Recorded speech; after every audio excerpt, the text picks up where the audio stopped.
A light magnitude 2.8 earthquake hit 66 kilometers, 41 miles, away from Masamba, Provinsi Sulawesi Selatan, Indonesia, around noon of Tuesday, August 12, 2025 at 12:50 p.m. local time, GMT+8.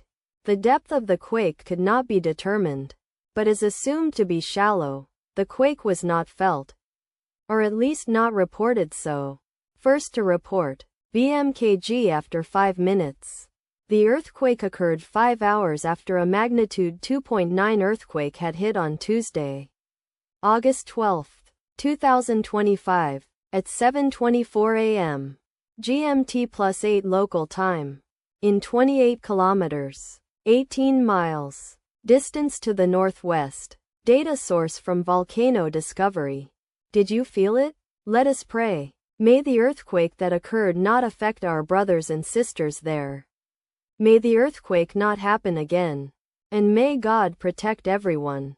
Amen.